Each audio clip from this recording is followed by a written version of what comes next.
ఏలూరు జిల్లాలో రేపు జరగబోయే సభకు జగన్మోహన్ రెడ్డి సిద్ధం సభ ఏదైతే ప్రతిష్టాత్మకంగా వైఎస్ఆర్సీపీ నాయకులు అదేవిధంగా కార్యకర్తలు సిద్ధమైన సభకి ఏదైతే దెందులూరు నియోజకవర్గంలో ఉన్న ప్రాంగణం అంతా కూడా సిద్ధమైంది. ఇప్పుడు మనం విజువల్స్లో చూడొచ్చు. ఏదైతే సభా ప్రాంగణం ఏదైతే ఉందో కూడా మొత్తం గ్యాలరీస్ కింద కూడా దాన్ని ఏర్పాటు చేయడం కూడా జరిగింది. మనం విజువల్స్లో చూస్తున్నట్టు చుట్టూరు కూడా హోర్డింగ్స్, గజ దొంగల ముఠా నుంచి ప్రజలను కాపాడే ధీరుడు, అదేవిధంగా ఇక్కడ ఉన్నది అర్జునుడు, అదేవిధంగా పెత్తందారులకు అదేవిధంగా పేదవాళ్ళ మధ్య యుద్ధం అని చెప్పిన జనాన్ని ఎవరైతే ఓటర్స్ ఎవరైతే ఉన్నారో వాళ్ళందరినీ కూడా ఉత్తేజపరిచే విధంగా కూడా ఆలోచింపపరిచే విధంగా కూడా చుట్టూరు కూడా హోర్డింగ్ అన్ని కూడా ఏర్పాటు చేయడం అయితే జరిగింది.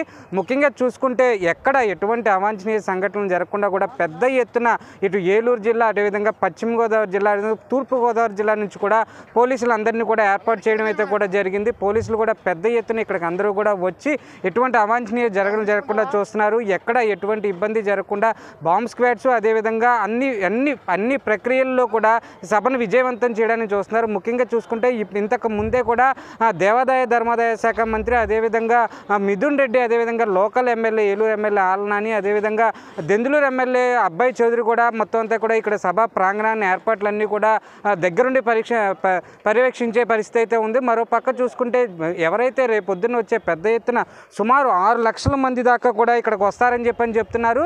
ఈ నేపథ్యంలో చూసుకుంటే 6 లక్షల పైన వచ్చినా కానీ ఇక్కడ ఉన్న ప్రజలందరూ కూడా ఎటువంటి ఇబ్బంది పడకుండా కూడా సభా ప్రాంగణం అంతా కూడా మొత్తం అంతా కూడా ఇక్కడ ఏర్పాటు చేసే పరిస్థితి అయితే కూడా ఉంది. ఎక్కడ ఎటువంటి అవాంఛనీయ సంఘటనలు జరగకుండా డిఐజీ అధికారి, అదేవిధంగా 3 జిల్లాలకు సంబంధించిన ఎస్పీలు అందరూ కూడా ఇక్కడ ఎటువంటి ఇబ్బంది కలగకుండా, ప్రజలకు ఎటువంటి ఇబ్బంది కలగకుండా సభ విజయవంతం చేసే విధంగా చూస్తున్నారు. మరోపక్క కార్యకర్తలు ఎవరైతే ఉన్నారో వాళ్ళందరూ కూడా, నాయకులు ఎవరైతే ఉన్నారో వాళ్ళందరూ కూడా రేపు రాబోయే ప్రజలకు అదేవిధంగా సీఎం జగన్మోహన్ రెడ్డి ఇచ్చే సందేశాన్ని తీసుకోవడానికి, కార్యకర్తలను సంసిద్ధం చేయడానికి కూడా ఆయన ఇచ్చే సందేశం ఉత్తేజపరచడానికి ఇక్కడ కావాల్సిన ఏర్పాట్లన్నీ కూడా చేసే పరిస్థితి ఉంది.